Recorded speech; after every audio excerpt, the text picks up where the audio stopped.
Welcome to NBC News. This is latest news for you. Jackson, Miss. One Senate seat here may not be enough for Steve Bannon. If the former White House strategist gets his way, Mississippi's two long-serving establishment Republican senators won't be in office by the start of the next Congress. In regular phone calls over the past several months, Bannon has urged State Senator Chris McDaniel to challenge Senator Roger Wicker in a primary next year, and he also wants Governor Phil Bryant to send himself to Washington if Senator Thad Cochran, who is 79 and in poor health, retires before his term ends in 2020, according to people familiar with Bannon's plans. "We conservatives in the state, we're going to go after both of those seats, one way or the other," McDaniel told NBC News. The prospect of both Senate seats changing hands and moving from establishment side of the GOP to the Tea Party column makes Mississippi a key battlefield in the intensifying Republican Civil War. For Bannon, who is recruiting a small army of populist nationalist congressional candidates, it's a chance to strike one or two blows against Senate Majority Leader Mitch McConnell, our Kentucky, and the Republican elites in Washington, whom he sees as an impediment to President Donald Trump's agenda. It will also be a crucial test of Bannon's strength, along with that of allied conservative groups, in the shadow of the Alabama Senate race. Roy Moore, Bannon's preferred candidate in Alabama, defeated appointed Senator Luther Strange in a primary, only to find himself in a surprisingly competitive general election next month against Democrat Doug Jones because of allegations of sexual misconduct with teenage girls several decades ago. In the short run, Bannon, the Breitbart News chief and CEO of Trump's 2016 campaign, is focused on defeating incumbent Republicans as part of an effort to oust McConnell. The idea is that new senators will vote against McConnell for leader, and then incumbent senators, fearful of primary challenges, will follow suit. Mitch McConnell is a literal anchor tied to the hips of folks like Roger Wicker and Thad Cochran, said Andy Sarabian, a top advisor to Bannon. "We expect the anti-establishment wave we are seeing across the country today to hit Mississippi like a tsunami in 2018 and beyond." Over the longer haul, Bannon is hoping to take over the GOP with conservative candidates who can carry the torch of Trumpism long after the president is out of office. Trump, however, has promised Wicker that he'll be with the incumbent in Mississippi, according to a person familiar with their conversation, just as Trump has given similar assurances to GOP Sens. Deb Fisher of Nebraska and John Barrasso of Wyoming, who also are on Bannon's target list. Mississippi has shown that it's ripe for the kind of warfare Bannon likes to wage. In 2014, McDaniel, a hero of the Tea Party movement, outran Cochran, the godfather of the state GOP, in a three-way primary before losing to him in a runoff election. The race grew so ugly, establishment Republicans accused McDaniel of race baiting, and McDaniel claimed the election had been stolen by the establishment, that it left both sides scarred and looking for retribution. Two lawsuits filed since that election underscore the degree to which there's still bad blood in Mississippi's political circles. In 2014, McDaniel filed suit in an unsuccessful effort to overturn the election result, and conservative activists developed a hashtag, #RememberMississippi, as a shorthand for their frustrations with the party establishment in Jackson and Washington. In June, 3 years after McDaniel supporter Mark Mayfield committed suicide amid charges stemming from the publication of images of Cochran's wife in a nursing home, Mayfield's wife and sons filed a wrongful death suit against several Mississippi officials described as part of the Cochran political machine. Mayfield had been charged with conspiracy to exploit a vulnerable adult after a blogger captured video of Rose Cochran, who suffered from dementia, as part of an effort to cast the senator, who later married a longtime aide, as disloyal to his ailing wife. Mayfield was accused of helping the blogger locate Rose Cochran. Thad Cochran denied having an affair with the aide who became his wife in 2015 after Rose Cochran died.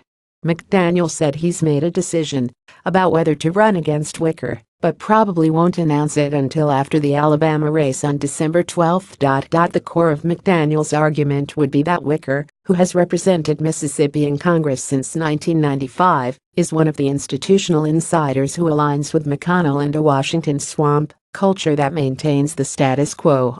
A Republican electorate that was upset with the establishment in 2014 has only grown more disenchanted as Trump's agenda has stalled in Congress, McDaniel said. McConnell has taken the brunt of that frustration. We sensed a lot of anger in 2014, but it pales in comparison to what we're seeing now, McDaniel said. Mitch McConnell hasn't led in a conservative fashion. He is a part of the problem. He's not standing and being articulate in defense of our principles. Tea Party candidates like McDaniel have become adept at harnessing the increasing lack of trust among Republicans toward Washington, which in part fueled Trump's election.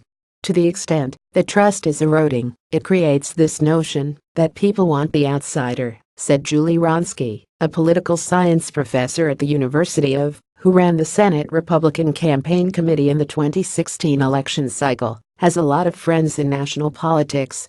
But McDaniel has some big guns too. In addition to Bannon, he has support from Robert Mercer, a hedge fund titan and investor in Bannon's Breitbart News, who put $50,000 into a super PAC called Remember Mississippi earlier this year.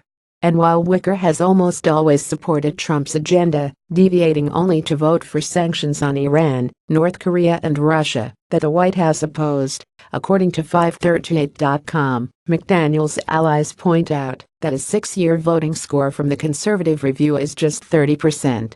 That figure reflects Wicker's support for spending bills and debt limit increases that kept the government operating and prevented it from defaulting, positions that were at odds with hardline of Wicker's record in Washington. McDaniel is ready to make the case that he's lost touch with Mississippi Republicans' values.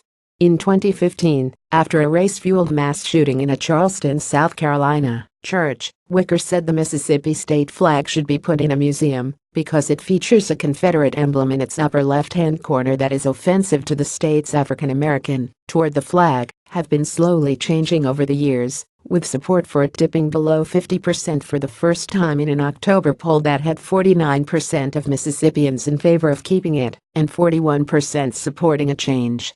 But most whites, most Republicans and most Trump supporters in the state want to preserve the flag. McDaniel said it will absolutely be a big issue if he runs against Wicker. The people of the state believe in the protection of history, and that includes the flag, and it includes statues, he said. Justin Brissell, Wicker's campaign manager, said his candidate isn't going to get caught flat-footed. He's got $3.5 million in the bank, and he's ready to match his record against McDaniel's in the state Senate, Brissell said. For Wicker, that means touting his senior positions on the Armed Services Committee in the Commerce, Science, and Transportation Committee in the Senate, his efforts to build the Navy, important to shipbuilders on Mississippi's Gulf Coast, and his support for farm and highway bills that help the state economy, Brissell said. He played down the importance of the flag debate, noting that Wicker offered a personal opinion without trying to overturn the will of Mississippians. I don't think that's what primary voters are ultimately going to make their decision about in a U.S. Senate race, he said. McDaniel hasn't been able to move legislation in the Mississippi Senate since his race against Cochran, which one person familiar with the dynamics of the state capitol attributes to the power wielded by Lieutenant Governor Tate Reeves, a Cochran ally who presides over the state Senate. Cochran's seat isn't up until 2020. If he resigned before then, Bryant would appoint a successor to the Senate, and the state would hold a special election for the remainder of Cochran's term. Cochran's health problems have led to serious maneuvering around the state capital of Jackson. McDaniel, who said Cochran ought to be allowed to retire in dignity, would like an appointment.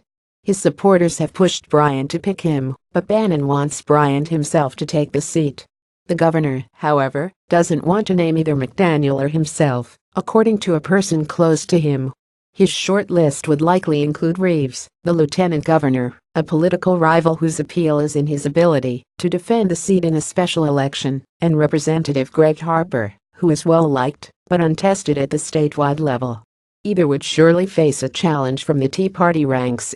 But Bryant could also tap State Senator Michael Watson, a Tea Party favorite and close McDaniel ally, who might scare off establishment challengers. From Bryant's perspective, it's not clear whether he's better off choosing from the ranks of the establishment or the Tea Party, because both appear to be at nearly equal strength in the state, and he doesn't want to pick someone who would go on to lose in a special who said he's also looking at a possible race for lieutenant governor as well as potentially running against Bryan's pick to fill the seat if Cochran resigns, casts himself as the vehicle for what he calls a great awakening. Among very much an advocate of this whole drain the swamp idea, he said. Washington has to be cleansed. For Bannon, Mississippi may offer a rare opportunity to do that, 2 seats at a time.